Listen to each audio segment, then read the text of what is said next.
पिछले अंक पे हमने देखा कि देविका अपने ससुराल में हर गलत बात का विरोध करती, तो उसकी वजह से देविका पर उसके ससुराल वाले बहुत अत्याचार करने लगे। एक दिन देविका ने सचिन से कहा, सचिन, मैं तुम्हारे घर में नहीं रह सकती, तुम मुझे आज ही मेरे घर शहर भेज दो, मैं अपने मम्मी पापा के पास रहूंगी। क्यों देविका, तुम शहर क्यों जाना चाहती हो? यहाँ तुम्हें किस बात की परेशानी है? किस बात की परेशानी नहीं है सचिन, तुम्हारे घर के आदमी औरतों के साथ जानवरों जैसा व्यवहार करते हैं, मैं ऐसे माहौल में नहीं रह सकती। देखो देविका, तुम्हें यहीं रहना होगा। तुम्हारी शादी मुझसे हो गई है, अब मैं तुम्हारा पति हूँ और यही तुम्हारा घर है। अच्छा, तो तुम्हें याद है कि मैं तुम्हारी पत्नी हूँ? जब तुम्हारे पिताजी और चाचा जी मुझे एक हफ्ते के लिए कमरे में बंद कर देते हैं, तब तुम्हें क्यों याद नहीं आता कि जो औरत कमरे में बंद है वो तुम्हारी पत्नी है? जब तुम्हारे जीजाजी और भाई मुझसे बदतमीजी से बात करते हैं, मुझे खाने के लिए कुछ नहीं देते, तब भी तुम्हें याद नहीं आता कि मैं तुम्हारी पत्नी हूँ? देखो देविका, तुम बेकार की बातें मत करो। तुम यहाँ ढंग से रहोगी, सबकी बात मानोगी, तो कोई तुम्हें कुछ नहीं कहेगा। इस तरह जानवर की तरह रहना, ढंग से रहना है तो सॉरी सचिन, मैं नहीं रह सकती, मैं आज ही अपने घर जाऊंगी। ये बोलकर देविका अपना सामान पैक कर लेती है और घर से जाने लगती है। सचिन भी उसके पीछे पीछे चलता है और उसे समझाने की कोशिश करता है। जब ये सब जोगिंदर ने देखा तो बोल पड़ा, बहू, यह सब क्या हो रहा है? कहाँ जा रही हो? सचिन, बताओ अपने पिताजी को कि कहाँ जा रही हूँ मैं। तुम्हें शर्म नहीं आती अपने पति का नाम लेते हुए? मैं अपने पति का नाम ले रही हूँ, इसमें आपको क्या परेशानी है? आपका नाम तो नहीं ले रही हूँ ना? देविका, ये किस तरह से बात कर रही हो तुम पिताजी से? जिस तरह से करनी चाहिए उस तरह से कर रही हूँ बात। इससे अच्छी तरह से मैं तुम्हारे घर के किसी भी आदमी से बात नहीं कर सकती। तीनों की बात सुनकर घर के बाकी लोग भी वहां आ जाते हैं। तभी जोगिंदर कहता है, हमारे घर की औरतें अपने मर्दों का नाम नहीं लेती। तुम्हारे शहर में होता होगा, लेकिन हमारे यहाँ पर ऐसा कुछ नहीं होता। बहू, सचिन तुम्हारा पति है, तुम उसका नाम मत लिया करो। तुम अपने पति का नाम लेने की जगह ए जी, ओ जी, सुनो जी कहा करो। पति ना परमेश्वर होता है। तो परमेश्वर का तो हम नाम लेते हैं। क्यों माँ जी, क्या आप अपने इष्ट देव का नाम नहीं लेती? माँ जी, ये सब इन पुरुषों के बनाए तौर तरीके हैं, औरतों को दबाने के लिए। ये बेशर्म लड़की ऐसा नहीं सुधरेगी। ये हमारे घर की औरतों को भड़का रही है। सचिन, तुम इसे चुप कराओगे या फिर मैं करूं? नहीं पिताजी, मैं अभी समझा देता हूँ। चलो देविका अंदर, और कितना तमाशा बनाओगी मेरा। सचिन, मैं अंदर नहीं बाहर जाऊंगी, अब मैं यहाँ नहीं रह सकती। देविका की बात सुनकर महेंद्र कहता है, भाई साहब, ये लड़की इस घर से और गांव से बाहर ना जानी चाहिए, नहीं तो हमारे घर और गांव की औरतें भी ऐसी ही हरकतें करेंगी, वो भी मर्दों के खिलाफ बगावत करेंगी। और मैं भी देखती हूँ कि मुझे घर से बाहर जाने से कौन रोकता है। बहू, इनसे बहस करने का कोई फायदा नहीं, तुम अंदर चलो। इस गांव के मर्दों के अंदर बहुत अहंकार भरा हुआ है। देविका किसी की बात नहीं सुनती और अपना सामान उठाकर घर से बाहर जाने लगती है। तभी वहाँ मोहन और कल्याण आते हैं। कल्याण देविका के हाथ में से उसका सूटकेस छीन लेता है और मोहन देविका को जोरदार थप्पड़ मारता है। देविका का सर दीवार में लगता है और वो बेहोश हो जाती है। देविका, तुम ठीक तो हो? भैया, आपकी हिम्मत कैसे हुई मेरी पत्नी पर हाथ उठाने की? सचिन, तुम जल्दी से देविका भाभी को अंदर कमरे में ले जाओ, मैं अभी वैद्य जी को लेकर आती हूँ। वीना जल्दी से वैद्य जी को लेकर आती है।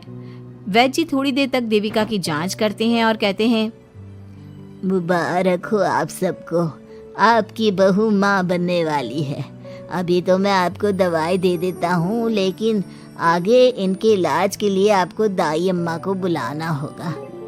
ये बात सुनकर घर के सभी लोग खुश होते हैं। देविका को जब होश आता है, उसे ये बात पता चलती है तो वो बहुत खुश होती है। वो सबसे कहती है, मैं अपने बच्चे को यहाँ नहीं रख सकती। क्यों बहू, क्या हुआ? अब तुम ये सब बातें मत सोचो, तुम्हें आराम करना चाहिए। नहीं माँ जी, आप नहीं समझ रही। अगर मेरा बेटा हुआ तो इस घर के मर्दों की तरह अहंकारी और औरतों पर जुल्म करने वाला बनेगा, और अगर मेरी बेटी हुई तो वो जानवरों की तरह जुल्म सहने वाली बनेगी, और दोनों ही अनपढ़ रहेंगी। देविका की बात सुनकर घर की सभी औरतों को पहली बार एहसास हुआ कि वो किस अंधकार वाले समाज में जी रही हैं। लेकिन फिर भी घर की सारी औरतें उसे ही समझाती हैं। बहू देखो, तुम्हारी बात सही है, लेकिन तुम इस हालत में सफर नहीं कर सकती। हाँ बहू, तुम यहीं रहो, अपना और अपने बच्चे का ख्याल रखो। देखो ना देविका भाभी, हमें बिल्कुल भी पढ़ना लिखना नहीं आता, अपना नाम भी नहीं लिख पाते, तो आप मुझे थोड़ा पढ़ा दीजिए ना। देविका, तुम्हारी बातें सुनकर पहली बार हमें एहसास हुआ है कि कैसे माहौल में हम जी रहे हैं। तुमने हमारे अंदर उम्मीद की नई रोशनी पैदा की है। यहाँ से मत जाओ तुम। देविका ने घर की औरतों की बात सुनी तो उसका दिल पसीज गया। उसने गांव में ही रहने का फैसला लिया। वो अपने घर की औरतों को रोज पढ़ाती, उन्हें अपने अधिकारों के बारे में, देश के बारे में बताती।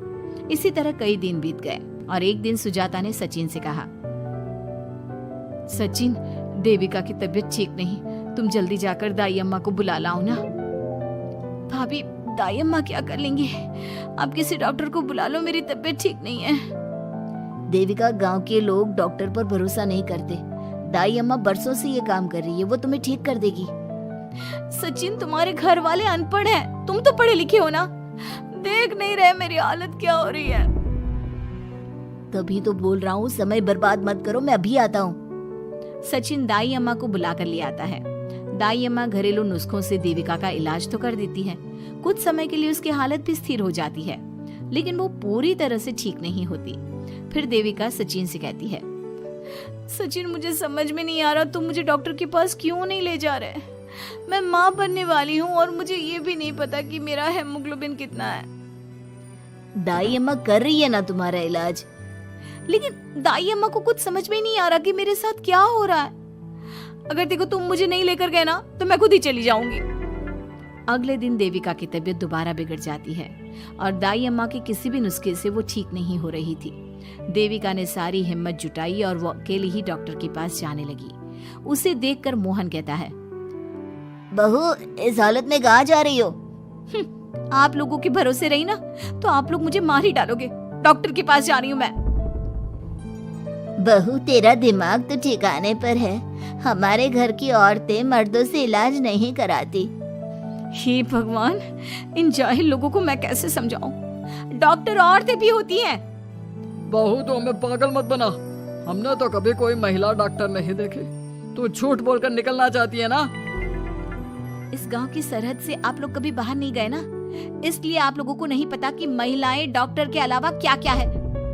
ए लड़की, तुझसे तमीज से बात कर रहे हैं तो तू ज्यादा हवा में मत उड़। बोला ना एक बार, चल अंदर जा। चाचा जी, मैं अंदर नहीं जाऊंगी, डॉक्टर के पास जाऊंगी। मेरा इलाज सिर्फ डॉक्टर ही कर सकता है।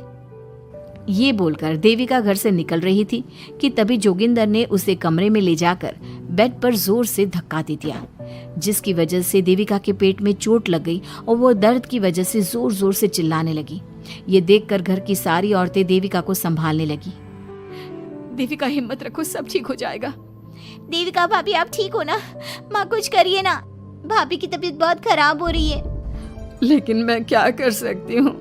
भाभी, कुछ तो करो, कहीं बहू को कुछ हो ना जाए। उधर जोगिंदर मेन गेट पर बड़ा सा ताला लगा देता है और कहता है, आज के बाद इस घर से कोई भी औरत बाहर नहीं निकलेगी। देविका का बच्चा भी इसी घर में होगा, ये जिंदा रहे या मर जाए। जोगिंदर की बात सुनकर सभी औरतें बाहर आती हैं। जब विमला को इस बात का एहसास हो जाता है कि जोगिंदर देविका को डॉक्टर के पास किसी कीमत पर नहीं जाने देगा, तब विमला पहली बार अपना घूंघट उठाकर तेज आवाज में कहती है, मैं भी देखती हूँ देविका को डॉक्टर के पास जाने से कौन रोकता है। आज देविका डॉक्टर के पास जाकर रहेगी। देविका की सास का घूंघट आखिरकार उतर ही गया। घर के आदमियों ने पहली बार विमला का ये रूप देखा था और उसकी तेज आवाज पहली बार सुनी थी। क्या विमला अपनी बहू की जान बचा पाएगी या जोगिंदर अपनी पत्नी की आवाज भी दबा देगा? ये जानने के लिए हमारे अगले एपिसोड का इंतजार कीजिए और हमें कमेंट में ये भी बताइए कि घर की औरतों को आगे क्या कदम उठाना चाहिए।